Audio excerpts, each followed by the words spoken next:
اللہ سبحانہ و تعالیٰ نے ہمارے جسم میں جو میزان قائم کیا وہ میزان قائم کیسے رہے گا؟ وہ کون سی ہدایات ہیں جن ہدایات پر عمل کر کے ہم اس میزان کو برقرار رکھ سکتے ہیں؟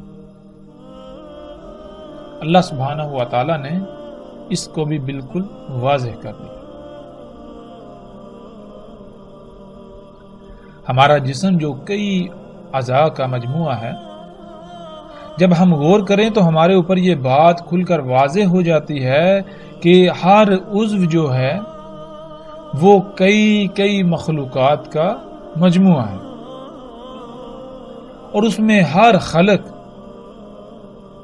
لا تعداد خلیوں سے وجود میں آئی۔ ایک خلیے میں لا تعداد ذرات یعنی ایٹمز ہیں، اور ایک خلیہ اگر ہم اس کی بات کریں تو ایک خلیہ بالکل ایسے ہے جیسے ہماری ایک زمین، یہ ہماری دنیا ہے جس پر ہم رہ رہے ہیں۔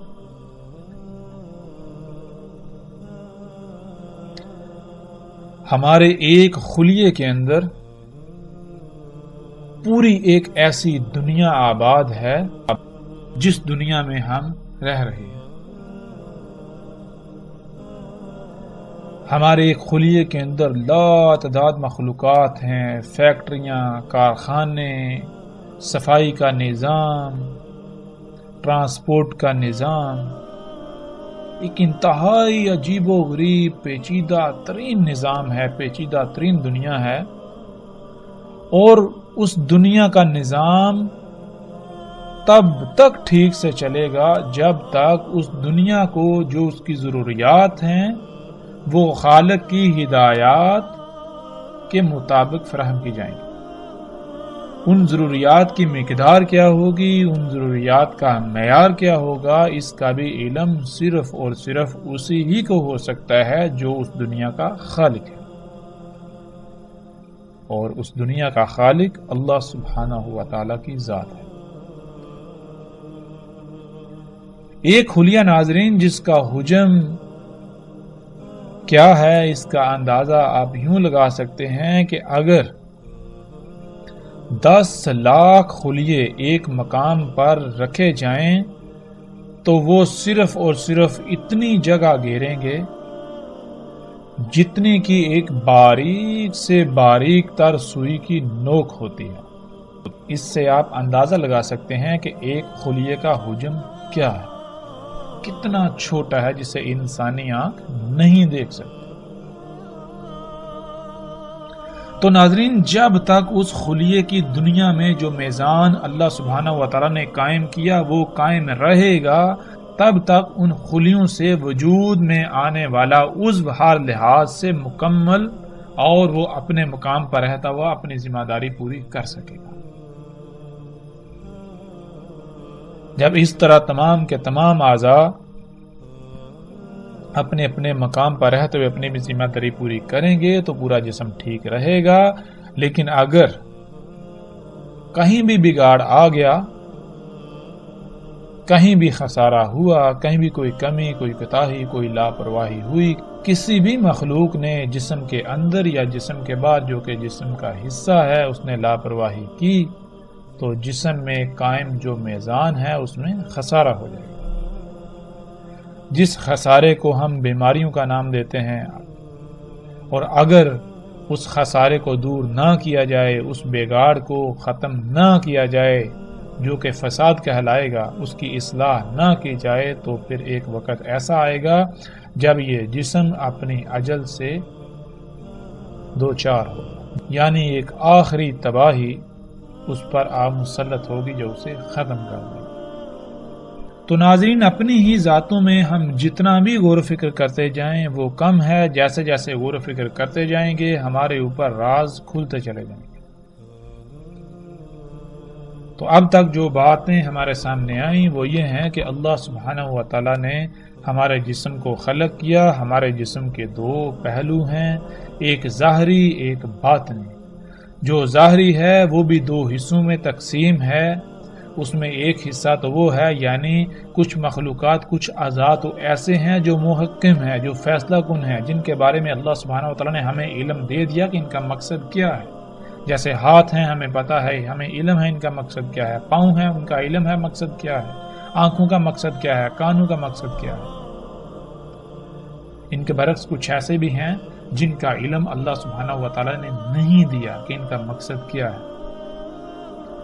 اگر علم نہیں دیا تو اس کا مطلب یہ نہیں کہ ان کا کوئی مقصد نہیں ہے، وہ بے فائدہ ہیں، وہ بے مقصد ہیں، ایسا ہرگز نہیں، ان کا بھی کوئی نہ کوئی مقصد ہے۔ ہمیں اگر علم نہیں دیا تو وہ صرف اور صرف اس لیے نہیں دیا کیونکہ ہمارا ان سے ایسا کوئی تعلق نہیں، ہمارے لیے ان کا علم ہونا ضروری نہیں۔ اللہ سبحانہ و تعالیٰ نے انہیں جس مقصد کے لیے خلق کیا ان کو خلق کر کے ان کے مقام پر رکھ دیا، جب تک وہ اپنے مقام پر رہتے ہوئے اپنی ذمہ داری ادا کریں گی تو ہمارا جسم ٹھیک رہے گا۔ اس لیے ہمارا ان کے ساتھ کوئی تعلق نہیں، وہ اپنا کام کر رہے ہیں۔ پھر دوسری بات، ہمارے جسم کا ایک باطنی حصہ، باطنی پہلو جو کہ پوشیدہ اعضاء ہیں جن کو اللہ سبحانہ تعالیٰ نے ہم سے چھپا کر رکھ دیا، وہ کیا ہے؟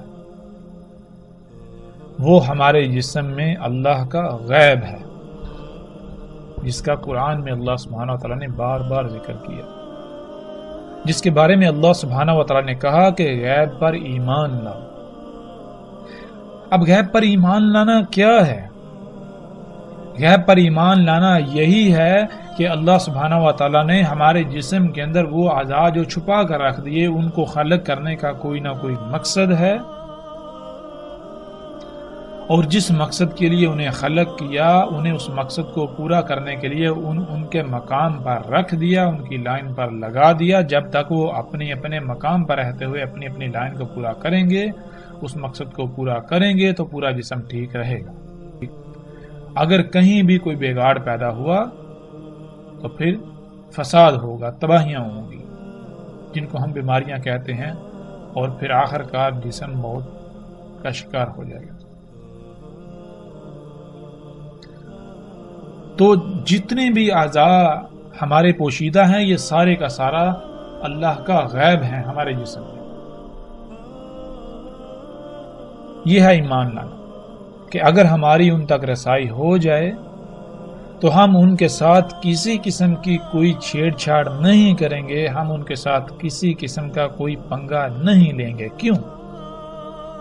اس لیے کہ اگر ہم نے ان کے ساتھ چھیڑ چھاڑ کی تو نظام درہم برہم ہو جائے گا۔ ہمارا ان کے ساتھ ایسا کوئی تعلق نہیں کہ ہم ان کے ساتھ چھیڑ چھاڑ کریں۔ یہ ہے غیب پر ایمان لانا۔ پھر مزید اگر ہم غور و فکر کریں ناظرین، اگر جسم سے خون نکال لیا جائے تو کیا ہوگا؟ جسم کانپ اٹھے گا۔ جسم سے جو اللہ تعالیٰ نے جو غیب جو رکھا، جو آزاد چھپا کر رکھ دیے، جو اللہ تعالیٰ کا غیب ہے ہمارے جسم میں، اگر اس میں سے کوئی بھی چیز نکال لی جائے گی تو کیا ہوگا؟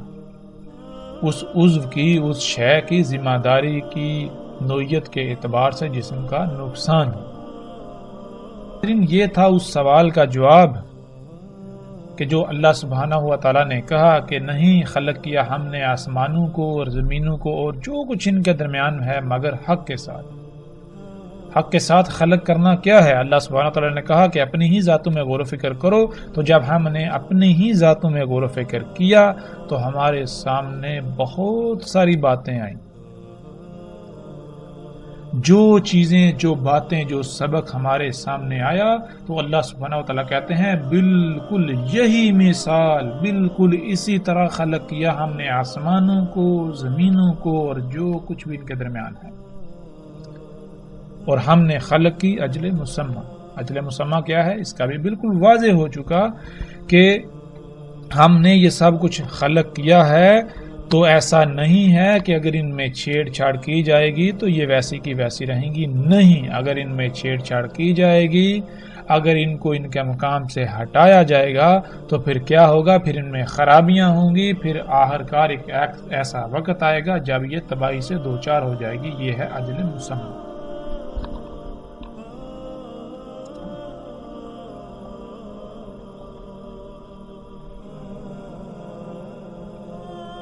جب ہم نے اپنی ذات میں غور و فکر کر لیا تو اللہ سبحانہ و تعالیٰ پھر بالکل واضح کہتے ہیں، جیسا کہ اس آیت میں ہے، اللہ سبحانہ و تعالیٰ کہتے ہیں اس میں کچھ شک نہیں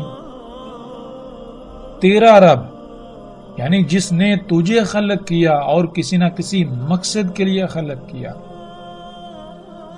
پھر تجھے جو تیری تمام کی تمام ضروریات تھیں وہ خلق کر کے مہیا کی، تجھے پروان چڑھایا اور تجھے اس مقام پر لے کے آیا جس مقام پر آ کر تو اس ذمہ داری، اس مقصد کو پورا کر سکے جس مقصد کے لیے تجھے خلق کیا۔ وہی رب ہے تمام کی تمام مخلوقات، یعنی تمام کی تمام مخلوقات کو بھی اسی نے خلق کیا، کسی نہ کسی مقصد کے لیے خلق کیا، اور تمام کی تمام مخلوقات کو خلق کر کے جو جو ان کا مقام تھا سب کو اس کے مقام پر قائم کر دیا، اور اسے ہی علم ہے کہ ان کی ضروریات کیا ہیں، ان کی ضروریات کا معیار، ان کی ضروریات کی مقدار کیا ہے، سب کا سب اسے علم ہے۔ یہ کائنات، یہ تمام مخلوقات کیسے ٹھیک رہیں گی، کائنات کا نظام کیسے چلے گا، یہ سب کا سب صرف اور صرف اسے ہی علم ہے۔ کیوں؟ کیونکہ وہ خلاق ہے، تمام کی تمام مخلوقات کو اسی نے خلق کیا۔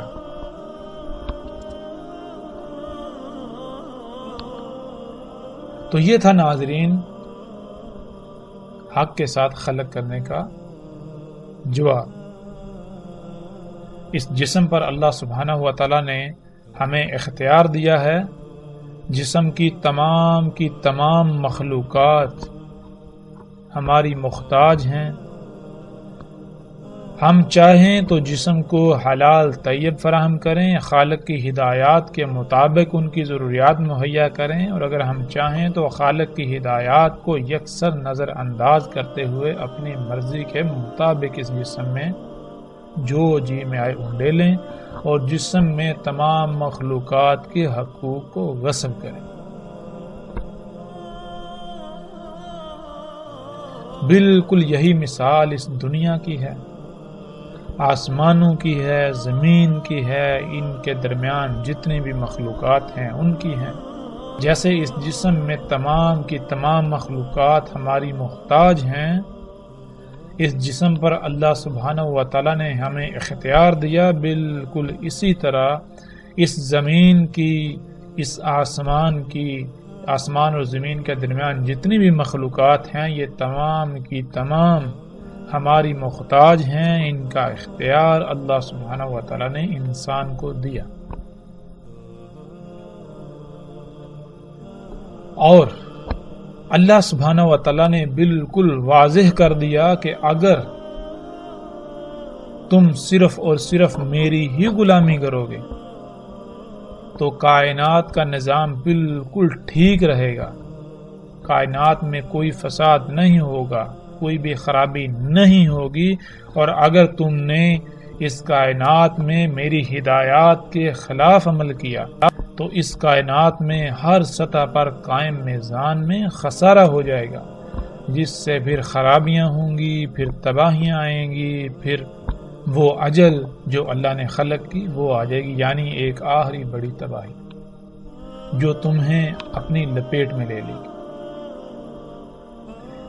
یہی وہ دجال تھا جس سے تمام کے تمام نبیوں نے ڈرایا، تمام کے تمام نبیوں نے ممکنہ پیش آنے والے خطرے سے متنبہ کیا، تمام کے تمام نبیوں نے، رسولوں نے یہی دعوت دی اپنی قوم کو، اپنی امت کو، کہ اللہ سبحانہ و تعالیٰ نے آسمانوں، زمینوں اور جو کچھ بھی ان کے درمیان ہے سب کا سب حق کے ساتھ خلق کیا، اس لیے صرف اور صرف اللہ ہی کی غلامی کرو۔ دیکھو اگر تم اللہ کی غلامی نہیں کرو گے تو جو تم اعمال کرو گے ان اعمال کا جس حد تک، جس سطح تک اثر ہوگا اس حد تک پھر رد عمل آئے گا۔ اسی رد عمل سے تمام کے تمام انبیاء نے ڈرایا، متنبہ کیا، لیکن کیا وہ قومیں ڈریں؟ لیکن کیا ان قوموں نے اپنے ان اعمال کو ترک کر دیا؟ کیا وہ اللہ کے غلام بن گئے؟ تو جب ہم قرآن سے اس کا سوال کریں تو اللہ سبحانہ و تعالیٰ بالکل واضح کر دیتے ہیں کہ ایسا ہرگز نہیں ہو۔ انہوں نے اس دعوت کو تسلیم نہ کیا تو پھر ان کا انجام کیا ہوا؟ اللہ سبحانہ و تعالیٰ نے قرآن میں یہ بھی بالکل واضح کر دیا۔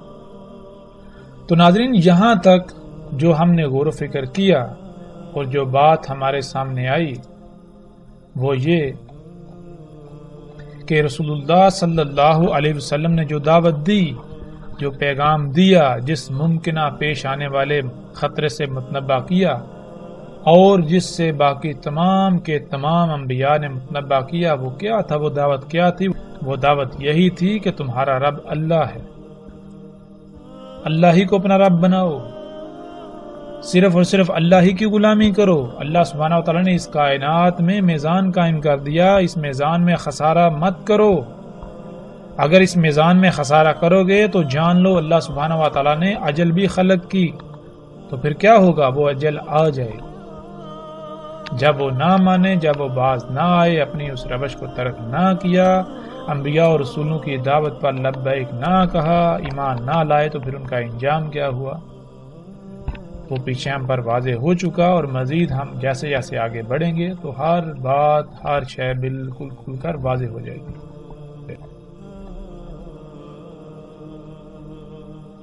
جیسے نوح علیہ السلام نے اپنی قوم کو دعوت دی، بالکل اسی طرح باقی رسولوں نے بھی اپنی اپنی قوموں کو دعوت دی، اپنی اپنی قوموں کو ڈرایا۔ جب وہ نہ ڈرے، جب وہ اپنی روش سے باز نہ آئے، تو پھر ان کا انجام کیا ہوا؟ اس انجام اور جس وجہ سے ان کا انجام ہوا، اللہ سبحانہ تعالیٰ ان آیات میں بالکل واضح کر دیتے ہیں۔ وہ کیا اشیاء تھیں، وہ اعظم و فتنہ کیا تھا جس کی زد میں آ کر، جس کے دجل کا شکار ہو کر وہ قومیں ہلاک ہوگی، صفحاتی سے مٹ گئیں۔ اللہ سبحانہ و تعالیٰ کہتے ہیں، کیا نہیں دیکھتے کیسے ہلاک کیا ہم نے ان سے قبل زمانوں سے؟ اختیار، حکومت، مضبوطی، قوت دی تھی انہیں زمین میں جو بالکل نہیں دیا گیا اختیار، حکومت، مضبوطی وغیرہ تم کو، اور بھیجا ہم نے ان پر بلندی سے لگاتار میں، اور کر دیا ہم نے نہروں کو جاری ان کے تحتوں سے، پس ہلاک کیا ہم نے ان کے ذنوب کے سبب، یعنی ان کے اپنے ہی اعمال کے سبب، یعنی ان کے اپنے ہی اعمال کے سبب آسمان سے لگاتار می برسا اور نیچے ان کے پاؤں تلے سے نہریں جاری ہو گئیں، اور ہم نے اپنے قانون سے ان کے بعد زمانے کو دوسرے کر دیا۔ اس آیت میں اللہ سبحانہ وتعالیٰ بالکل واضح کہتے ہیں، اللہ سبحانہ وتعالیٰ کہتے ہیں کہ قوم نوح سمیت جتنی بھی قومیں پہلے گزری ہیں، جو مکن یعنی زمین پر اختیار انہیں دیا گیا تھا، جو اسباب و وسائل ان کے پاس تھے، وہ آج ہمارے پاس یعنی آج موجودہ انسانوں کے پاس نہیں ہیں۔ حالانکہ آج موجودہ انسان بڑے بڑے دعوے کرتے ہیں کہ آج انسان چاند پر اور مریخ پر پہنچ چکا، جدید ترین ٹیکنالوجی حاصل ہو گئی، اب ہمیں کوئی زوال نہیں۔ بہرحال آج جو کچھ بھی انسان کے پاس ہے، اللہ سبحانہ و تعالیٰ کہہ رہے ہیں کہ قوم نوح یا ان کے علاوہ جتنی بھی قومیں پہلے گزر چکی، ان کے پاس تم سے کئی گنا بڑھ کر تھا۔ اس کے باوجود ان کا انجام کیا ہوا؟ اللہ سبحانہ و تعالیٰ نے وہ بالکل ہمارے سامنے کھول کر رکھ دیا۔ پھر اس آیت میں اللہ سبحانہ و تعالیٰ کہتے ہیں، تحقیق یعنی ثابت شدہ، ایسا ہو چکا، یہ طریقہ جو کچھ تم کر چکے ہو یہ تم سے پہلے ہو چکا، پس سیر کرو زمین میں، پس دیکھو کیسا تھا انجام ان کا جنہوں نے تکذیب کی۔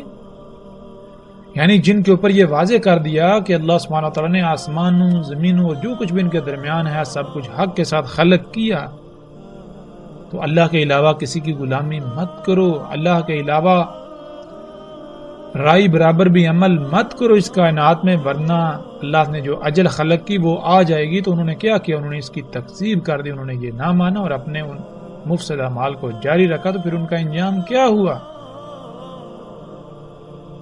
پھر اسی طرح اللہ سبحانہ تعالیٰ آج موجودہ انسانوں کو کہتے ہیں، کیا دیکھنا چاہ رہے ہیں مگر یہ کہ ان کے کرتوتوں، ان کے اعمال کے سبب آئیں ملائکہ یا آ جائے امر ان کے رب کا۔ بالکل اسی طرح کے کرتوت کیے انہوں نے جو ان سے پہلے تھے، اور نہیں ظلم کرتا انہیں اللہ، اور لیکن خود ہی تھے ظلم کرنے والے۔ پھر آگے اللہ سبحانہ وتعالیٰ کہتے ہیں، اور کیسے ہلاک کیا ہم نے ان سے پہلوں کو زمانوں سے، ان کے سب سے بہتر تھے، احسن تھے اساس اور ریا۔ اساسن کسے کہتے ہیں؟ اساسن کہتے ہیں وہ تمام کا تمام مال و متاع، اشیاء، ایجادات، جو کچھ بھی انسان نے بنایا، جو کچھ بھی انسان نے آج تک حاصل کیا یا اس وقت تک جو کچھ انسان نے بنایا، جسے اردو میں اثاثے کہتے ہیں،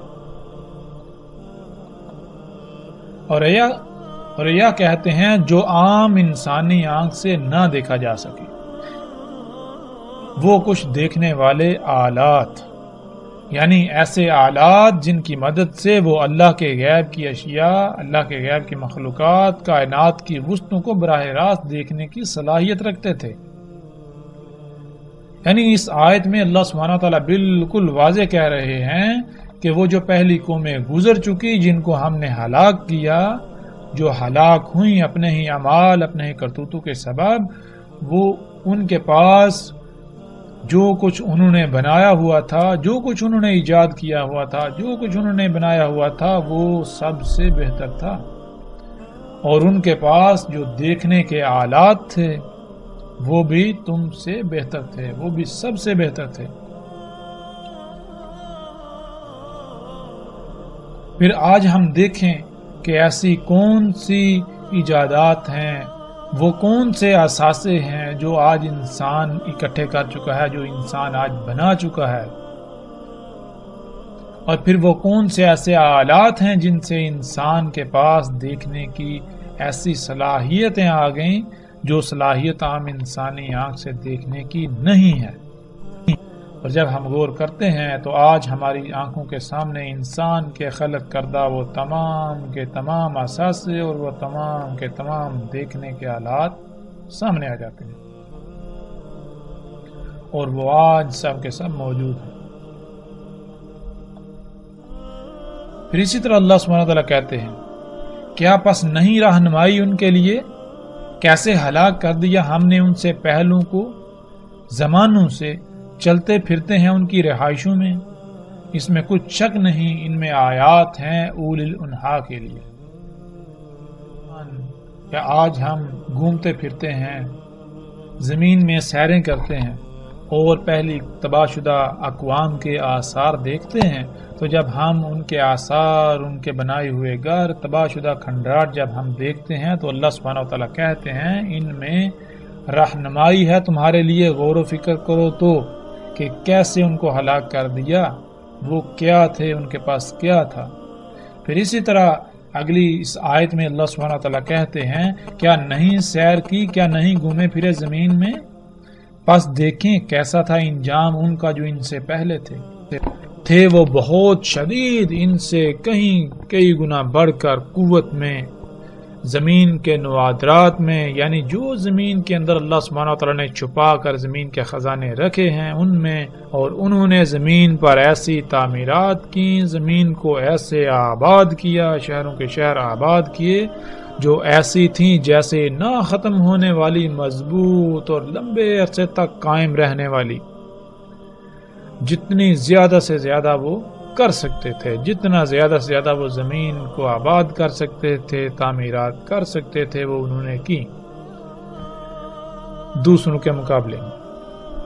اور آئے ان کے پاس ان کے رسول بینات کے ساتھ، یعنی اللہ کے رسول جب اللہ کے بھیجے ہوئے ان کے پاس آئے تو انہوں نے سب کچھ کھول کر رکھ دیا کہ جو کچھ تم یہ کر رہے ہو اس کا انجام کیا ہے اور اس کی حقیقت کیا ہے۔ بس نہیں تھا اللہ ظلم کرنے والا ان کے لیے، اور لیکن تھے خود ہی ظلم کرنے والے۔